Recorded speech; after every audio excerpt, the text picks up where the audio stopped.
Hello friends, કેમ છો બધા? મજામાં ને? આજે હું એકદમ ઇન્ટરેસ્ટિંગ સબ્જી એટલે કે તમે ક્યારે નહીં આ રીતે બનાવ્યું, એકદમ સીધું અને સિમ્પલ શાક છે જે મટર અને મખાણાનું શાક છે. તો ચોક્કસ તમે એક વખત આ રીતે ટ્રાય કરજો, કેમ કે આમાં આપણે નથી કાજુ વાપરા, નથી ક્રીમ વાપરું કે બિલકુલ કોઈ પણ જાતના બટર વગર એકદમ ટેસ્ટી, ક્રીમી અને અલ્ટિમેટ એકદમ શાક બનશે. તો ચોક્કસ તમે એક વખત આ રીતે ટ્રાય કરજો. ગમે તો લાઈક કરજો, શેર કરજો અને સબસ્ક્રાઇબ કરવાનું તો ભૂલતા જ નહીં. અને મિત્રો, બાજુમાં રહેલ બેલ આઇકનને પણ પ્રેસ કરજો, જેથી કરીને લેટેસ્ટ વિડીયોની માહિતી ડેઈલી તમને મળતી રહે. તો આપણે અત્યારે જોઈ 1 થી 1.5 કપ જેવા મખાણા લીધા છે, અડધો કપ જેવા આપણે મટર લીધા છે અને 3 ટમેટામાંથી મેં 1.5 ટમેટાની પ્યુરી અને 1.5 ટમેટું સમાર્યું છે, 2 કાંદા સમાર્યા છે, 3 થી 4 લીલા મરચા લીધા છે, આપણે દાણા 2 ટેબલ સ્પૂન જેવા સિંગના લીધા છે, 1 ટેબલ સ્પૂન જેવા ધાણા છે, 1.5 ટેબલ સ્પૂન જેવા તલ છે, લાલ સૂકા મરચા 2 થી 3 લીધા છે, આદુ લસણ અને મરચાની પેસ્ટ કરી છે અને કસૂરી મેથી છે અને રૂટીન મસાલા છે, તેલ છે. તો બનાવવાનું ચાલુ કરીએ. પહેલા આપણે છે ને આ થોડાક મસાલા રોસ્ટ કરી લઈએ. તો એના માટે ગેસ ઓન કરીને ગેસની ફ્લેમ આપણે સ્લો ટુ મીડિયમ રાખશું અને એમાં આપણે 1 ટેબલ સ્પૂન જેવા ધાણા છે, મેં ક્વોન્ટિટી તમને બતાવી દીધી છે, એ બધું જ નાખી દેશું અને આપણે એને રોસ્ટ કરી લેશું. તલ, સિંગ દાણા ને આપણે ધાણા, 2 સૂકા મરચાં અને આખું જીરું, આ બધું જ આપણે રોસ્ટ કરવાનું છે. જીરું પણ 1 ટેબલ સ્પૂન જેવું જ લીધું છે.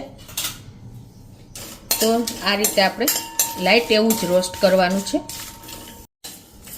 1 મિનિટથી 2 મિનિટ જેવું થયું છે. તો હવે થોડા ઘણા આપણા મસાલા પણ રોસ્ટ થઈ ગયા છે. તો લાસ્ટમાં આપણે 2 ટેબલ સ્પૂન જેવું કોપરાનું ખમણ એટલે કે ડેસિકેટેડ કોપરું નાખી દેશું અને એને પણ આપણે આ રીતે શેકી લઈએ, થોડુંક લાઈટ એવું.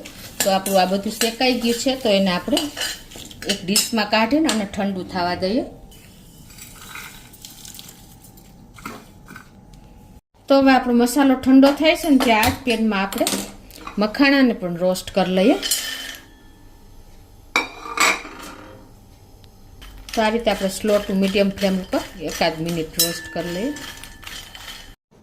તો આ રીતે જો આપણા મખાણા પણ રોસ્ટ થઈ ગયા છે. તો ગેસની ફ્લેમ બંધ કરી દેશું અને આપણે ઠંડા સાઈડમાં રાખી દેશું.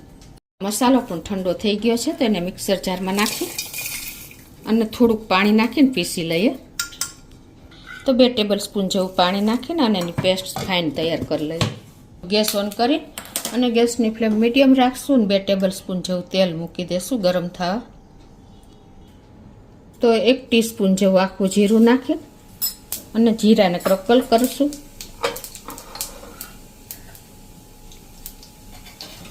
અને હવે જે 2 કાંદા મીડિયમ સાઈઝના સમાર્યા છે એને નાખી દઈએ.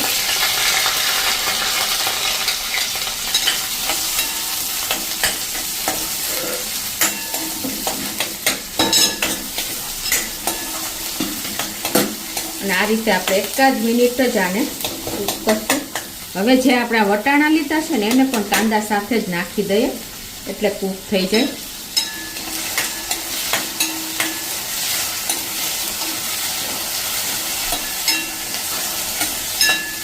અને આમાં ટેસ્ટ એકોર્ડિંગ 1 ટીસ્પૂન જેવું મીઠું નાખી દઈએ.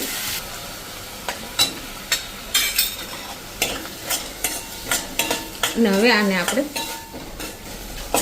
થોડુંક કૂક થવા દઈએ 2 થી 3 મિનિટ, એટલે આપણા વટાણા અને કાંદા બંને સરસ કૂક થઈ જાય.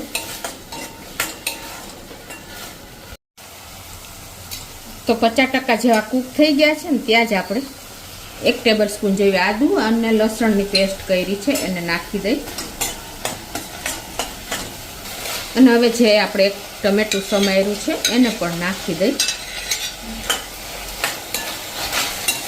હવે ગેસની ફ્લેમ મીડિયમ છે તો થોડીક સ્લો કરી અને આને ઢાંકીને આપણે 2 થી 3 મિનિટ હજી ટમેટા ગળી જાય ને ત્યાં સુધી કૂક થવા દઈ.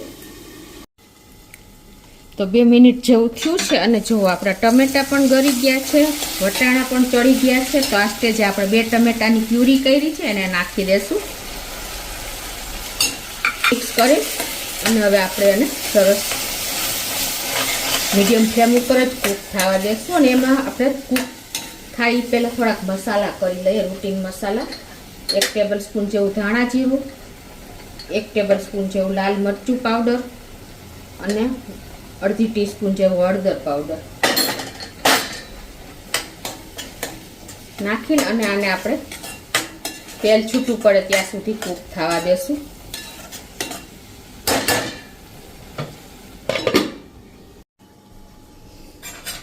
તો જો આપણે સરસ તેલ પણ છૂટું થોડું પડી ગયું છે. તો હવે આમાં આપણે જે ગ્રેવી બનાવી છે એ નાખી દેશું અને આ મરચાંના કટકા કર્યા છે એ પણ નાખી દઈએ.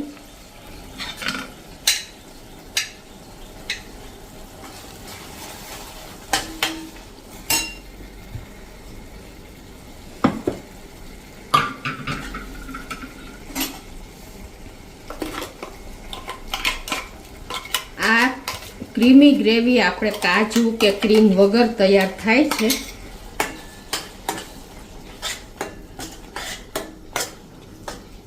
ખ્યાલ પણ નહીં આવે કે આમાં બિલકુલ આપણે કોઈ પણ જાતનું ક્રીમી વગર એકદમ રીચ શાક તૈયાર થશે. તો થોડુંક પાણી પણ આપણે અડધો ગ્લાસ જેવું નાખી અને આ ગ્રેવીને કૂક થવા દઈએ.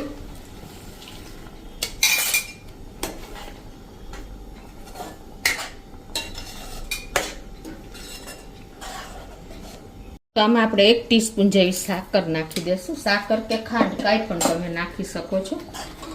અને હવે એને આપણે થોડીક કૂક થવા દેશું.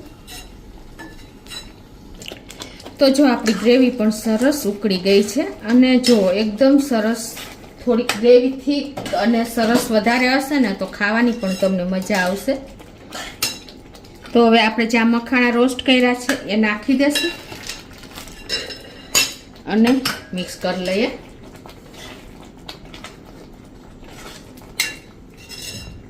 રેસ્ટોરન્ટ સ્ટાઇલ આપણું હોટલમાં જે શાક બને છે ને મટર મખાણાનું એ ટાઈપનું જ આપણું તૈયાર થશે.